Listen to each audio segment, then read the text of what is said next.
ಸ್ನೇಹಿತರೆ ನಮಸ್ಕಾರ. ಹೊಸ ದಿಗಂತ ಡಿಜಿಟಲ್ ಚಾನಲ್ಗೆ ಸ್ವಾಗತ. ಇತ್ತೀಚಿನ ದಿನಗಳಲ್ಲಿ ದೇಶದ ಗಮನ ಬಹುತೇಕವಾಗಿ ಜಂತರ ಮಂತರ ಮೇಲಿತ್ತು. ಅದಾದ ನಂತರ ಈಗ ಜಾರ್ಖಂಡ್ ವಿದ್ಯಾರ್ಥಿಗಳ ಹೋರಾಟದ ಮೇಲಿದೆ. ಆದರೆ ರಾಜಕೀಯವಾಗಿ ತಮಿಳುನಾಡಿನಲ್ಲಿ ಒಂದಷ್ಟು ಮೇಲಾಟಗಳು ನಡೀತಾ ಇವೆ ಸ್ನೇಹಿತರೆ. ಅಲ್ಲಿ ರಾಹುಲ್ ಗಾಂಧಿಯವರು ಕನ್ಫ್ಯೂಸ್ ಆಗಿಬಿಟ್ಟಿದ್ದಾರೆ, ಉದಯನಿಧಿ ಸ್ಟಾಲಿನ್ ಅವರು ಕಂಗಾಲಾಗ್ಬಿಟ್ಟಿದ್ದಾರೆ. ಹಾಗಾದರೆ ಏನಾಗ್ತಿದೆ ತಮಿಳುನಾಡಿನಲ್ಲಿ? ಇದನ್ನು ನಾನು ಇವತ್ತು ನಿಮ್ಮ ಮುಂದೆ ಡೀಟೇಲ್ ಆಗಿಡೋದಕ್ಕೆ ಬಯಸ್ತೇನೆ. ಅದಕ್ಕೆ ಮುಂಚೆ ಇತ್ತೀಚೆಗೆ ರಾಹುಲ್ ಗಾಂಧಿಯವರು ತಮಿಳುನಾಡಿಗೆ ಹೋಗಿದ್ದರು. ತಮಿಳುನಾಡಿಗೆ ಹೋಗಿ ವಾಪಸ್ ಬರುವ ಸಂದರ್ಭದಲ್ಲಿ ಅವರು ತಮಿಳು ಜನರಿಗೆ ಒಂದಷ್ಟು ಪಾಠವನ್ನು ಮಾಡಿದ್ರು. ಏನು ಮಾತಾಡಿದ್ರು ನೋಡಿ, ಆಮೇಲೆ ಇದ್ರ ಬಗ್ಗೆ ಮಾತಾಡ್ತೀನಿ. Just I have one thing to say, and I think it is a very important thing for the future of the Tamil people, the Tamil language, and the state of Tamil Nadu. There is an attempt by the BJP to do delimitation. Delimitation is designed to disenfranchise, to take away power from the people of Tamil Nadu. This is a BJP conspiracy. There was a historical character in Tamil Nadu called Attappan.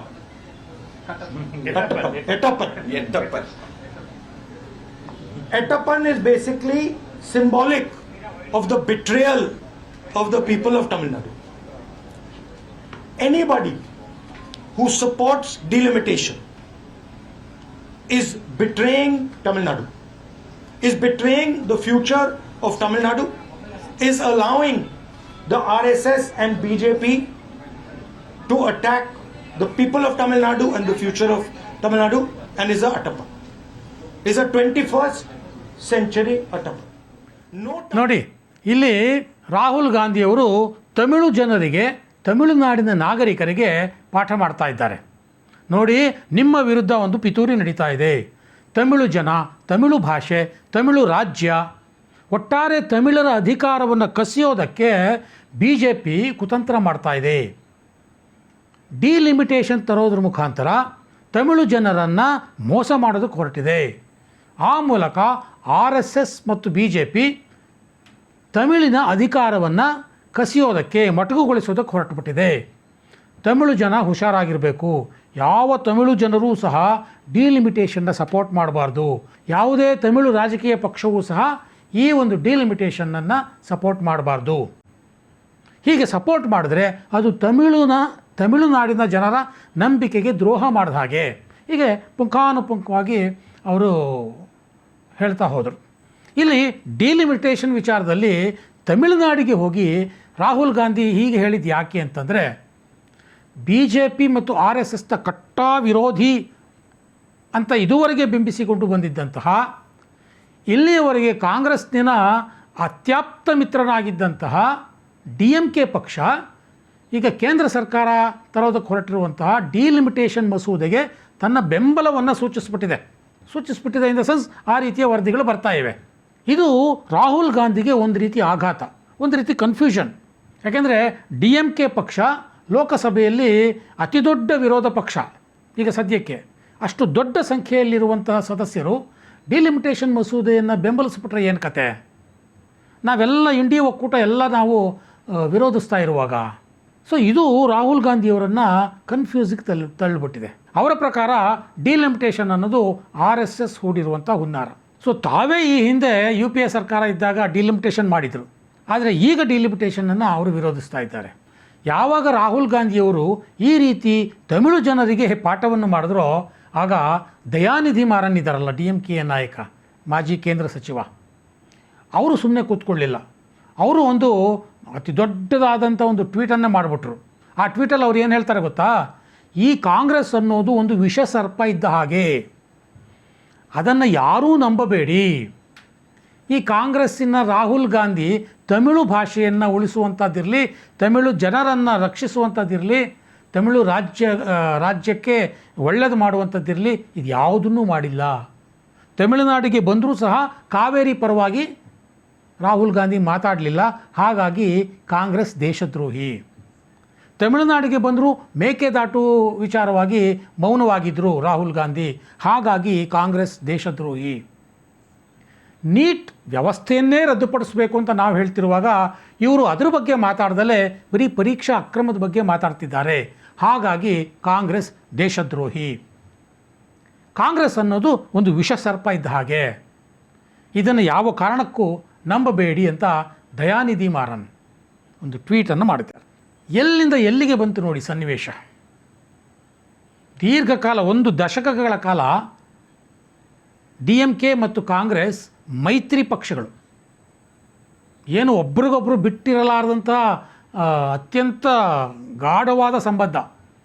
Rahul Gandhi Stalin ಅವ್ರನ್ನ ಅಪ್ಕೊಳ್ಳೋದೇನು, ಸ್ಟ್ಯಾಲಿನ್ನು ರಾಹುಲ್ ಗಾಂಧಿಯವರನ್ನು ಅಪ್ಕೊಳ್ಳೋದೇನು, ವೈಯಕ್ತಿಕವಾಗಿ, ರಾಜಕೀಯವಾಗಿ, ಸಾಮಾಜಿಕವಾಗಿ ಎಲ್ಲ ರೀತಿಯಲ್ಲೂ ಒಂದೇ ರೀತಿ ಮಾತಾಡ್ತಾ ಇದ್ದರು. ಈಗ ಇದ್ದಕ್ಕಿದ್ದ ಹಾಗೆ DMK NDA ಸೇರ್ಕೊಂಡು ಬಿಡ್ತಾ ಅನ್ನುವಂಥ ಒಂದು ಕನ್ಫ್ಯೂಷನ್ನು ರಾಹುಲ್ ಗಾಂಧಿಯವರಿಗೆ ಕ್ರಿಯೇಟ್ ಆಗಿಬಿಟ್ಟಿದೆ. ಡಿಲಿಮಿಟೇಷನ್ನು ವಿಚಾರದಲ್ಲಿ DMK ಸ್ವಲ್ಪ NDA ಕಡೆ ವಾಲ್ದಾಗ ಕಾಣುತ್ತೆ. ಯಾಕೆಂತಂದರೆ ನಮಗೆ ಬೇಕಾದ ಹಾಗೆ ಡಿಲಿಮಿಟೇಷನ್ ಮಾಡಿಸ್ಕೊಂಡು ಬಿಡ್ಬೋದು ಅನ್ನುವಂಥ ಒಂದು ಆಸೆ DMKಗೆ ಇರ್ಬೋದು. ಹಾಗಾಗಿ ಅದು ಈ ಮಸೂದೆಯ ಪರವಾಗಿ ಒಂದು ಚಿಂತನೆಯನ್ನು ನಡೆಸ್ತಾ ಇದೆ. DMKಗೆ ಇಂಥವೆಲ್ಲ ಏನು ಹೊಸ್ತು ಅಲ್ಲ ಬಿಡಿ. ಈ ಹಿಂದೆ ಕರುಣಾನಿಧಿಯವರಿದ್ದಾಗ ವಾಜಪೇಯಿಗೆ ಸಪೋರ್ಟ್ ಮಾಡಿ NDA ಗೌರ್ಮೆಂಟ್ನ ಒಂದು ಭಾಗವಾಗಿತ್ತು DMK. ಸೊ ತಮಿಳುನಾಡಿನಲ್ಲಿ ಇವೆಲ್ಲ ಕಾಮನ್ನು. ಅವರು ಇವ್ರ ವಿರುದ್ಧ ಹೋದರೆ ಇವರು ಅವ್ರ ವಿರುದ್ಧ ಹೋಗ್ತಾರೆ, ಇವರು ಅವ್ರ ಪರವಾಗಿ ಹೋದರೆ ಇವರು ಅವ್ರ ಪರವಾಗಿ ಹೋಗ್ತಾರೆ. ಹಾಗೆ ಸಿದ್ಧಾಂತ ಅನ್ನೋದು ಕೇವಲ ಚುನಾವಣಾ ರಾಜಕೀಯಕ್ಕೆ ಮತ್ತು ವೋಟ್ ಗಳಿಸ್ಕೊಳ್ಳೋದಕ್ಕಷ್ಟೇ. ಹಾಗಾಗಿ DMK ಈಗ ಒಂದು ರೀತಿ ಆ ಮಸೂದೆಯ ಪರವಾಗಿ ಮಾತಾಡೋದಕ್ಕೆ ಶುರು ಮಾಡಿದೆ. ಇದು ರಾಹುಲ್ ಗಾಂಧಿಯವರಲ್ಲಿ ಕನ್ಫ್ಯೂಷನ್ ಕ್ರಿಯೇಟ್ ಮಾಡಿಬಿಟ್ಟಿದೆ.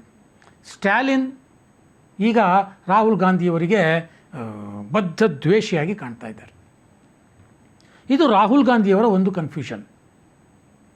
ಇನ್ನು ಉದಯನಿಧಿಯವರು ಕಂಗಾಲಾಗಿದ್ದಾರೆ ಅಂತ ಹೇಳಿದೆ. ಇದಕ್ಕೆ ಕಾರಣ ಮೊನ್ನೆ ಅವರು ಅರೆಸ್ಟ್ ಆಗಿದ್ದು. ವಿಜಯ್ ಅಂದರೆ ಮುಖ್ಯಮಂತ್ರಿ ವಿಜಯ್ ಅವರ ಗೆಳತಿ ಚಿತ್ರನಟಿ ತ್ರಿಷಾ ಅವರ ಬಗ್ಗೆ ಭಾಳ ಕೀಳಾಗಿ ಮಾತಾಡಿದ್ರು ಅಂಥೇಳಿ ಅವರನ್ನು ತಮಿಳುನಾಡು ಸರ್ಕಾರ ಅರೆಸ್ಟ್ ಮಾಡಿಬಿಡ್ತು. ಆ ಅರೆಸ್ಟ್ ಆದಾಗ ನೋಡಬೇಕಾಗಿತ್ತು ಆ ಒಂದು ರೋಷಾವೇಶ DMK ಕಾರ್ಯಕರ್ತರಲ್ಲಿ. ಅದನ್ನು ನೋಡಿ ಒಂದು ಸಲ.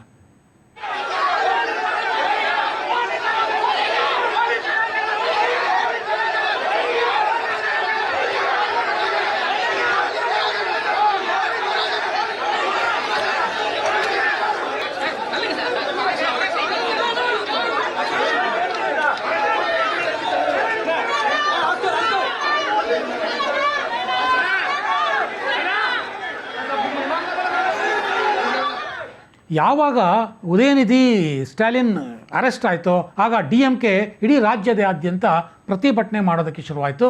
ಆ ಪ್ರತಿಭಟನೆಯಲ್ಲಿ ಆಕ್ರೋಶ ಸಹಜವಾಗಿ TVK ಪಕ್ಷದ ವಿರುದ್ಧ ಇದ್ದರೆ ಅದಕ್ಕಿಂತ ಹೆಚ್ಚಿನ ಆಕ್ರೋಶ ರಾಹುಲ್ ಗಾಂಧಿ ನೇತೃತ್ವದ ಕಾಂಗ್ರೆಸ್ ಪರವಾಗಿತ್ತು. ಈ ಹೋರಾಟದ ಒಂದು ಝಲಕನ್ನು ನೋಡಿ.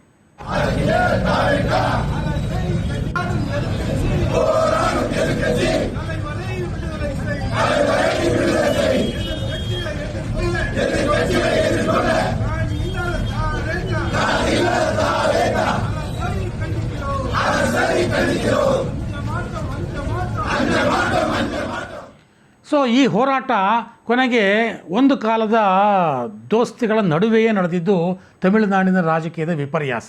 ಈ ಹೋರಾಟ ನಡೀತಿರುವಾಗಲೇ ಉದಯನಿಧಿ ರಿಲೀಸ್ ಆದರು. ಆ ರಿಲೀಸ್ ಆದಾಗ ಅವರಿಗೆ ಕೊಟ್ಟಂಥ ವೀರೋಚಿತ ಸ್ವಾಗತ ಇದೆಯಲ್ಲ, ಅದು ಕಾಂಗ್ರೆಸ್ ವಿರುದ್ಧದ ರೋಷವನ್ನು ಎತ್ತಿ ತೋರಿಸ್ತಾ ಇತ್ತು. ಅದನ್ನು ನೋಡಿ.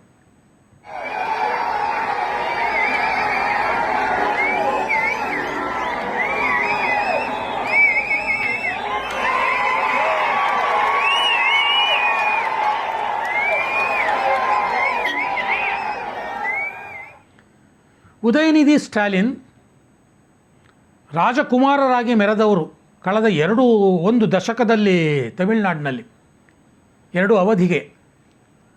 ಆದರೆ ದಿಢೀರಂತ ಹೀಗೆ ತಾನು ಅರೆಸ್ಟ್ ಆಗ್ತೇನೆ ಅನ್ನುವಂಥ ಕಲ್ಪನೆ ಕೂಡ ಉದಯನಿಧಿಗೆ ಇರಲಿಲ್ಲ. ಈ ರೀತಿ ಅವರು ಅರೆಸ್ಟ್ ಆಗಿದ್ದಕ್ಕೆ ಕಾರಣ ಏನು ಹಾಗಾದರೆ? ಅದಕ್ಕೆ ಕಾರಣ ಅವರು ಮಾಡಿದಂಥ ಒಂದು ಭಾಷಣ.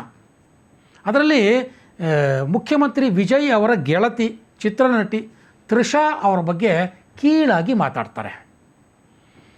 ಅನೇಕ ಮಾಧ್ಯಮಗಳು ಈ ಒಂದು ಮಾತನ್ನು ಕೇಳಿಸೋದಕ್ಕೆ ಇಷ್ಟಪಡೋದಿಲ್ಲ. ಆದರೆ ನಾನು ನಿಮಗೆ ಅವ್ರು ಏನು ಮಾತಾಡಿದ್ರು ಅನ್ನೋದನ್ನು ತೋರಿಸ್ತೀನಿ, ಆಮೇಲೆ ಆ ವಿಚಾರವಾಗಿ ಮಾತಾಡೋಣ. முதலமைச்சர் வாயை திறந்து பேசுறாரா? பேச மாட்டேங்கிறார். அவருக்கு இருக்கக்கூடிய ஒரே கவலை என்ன? திமுக மேல என்ன பொய் வழக்கு போடலாம், என்ன பொய் கேஸ் போடலாம்.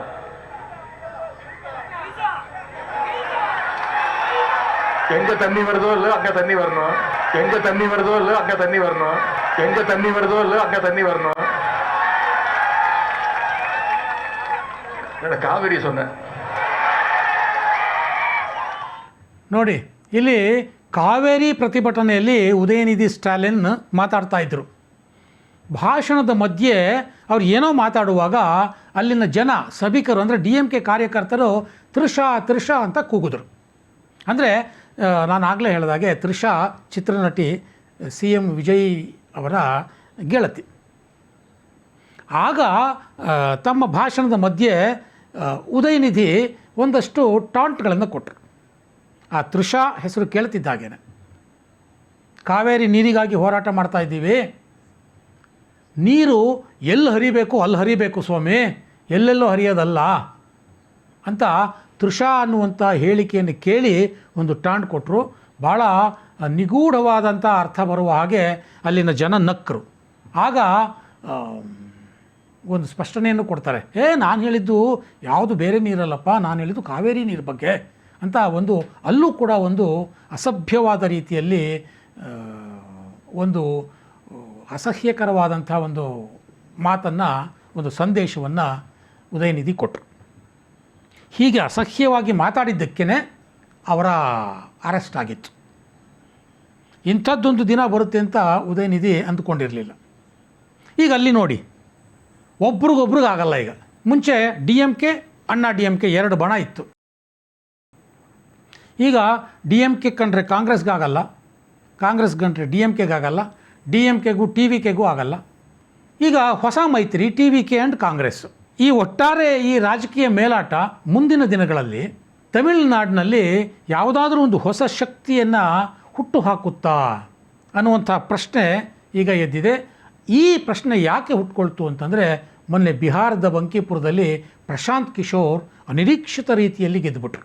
ದೇಶದ ಜನ ಭಾರತದ ಈ ಸೋಕಾಲ್ಡ್ ಪ್ರತಿಪಕ್ಷಗಳ ಬಗ್ಗೆ ನಂಬಿಕೆಯನ್ನು ಕಳ್ಕೊಳ್ತಾ ಇದ್ದಾರೆ ಅನ್ನೋದಕ್ಕೆ ಅದು ಉದಾಹರಣೆ.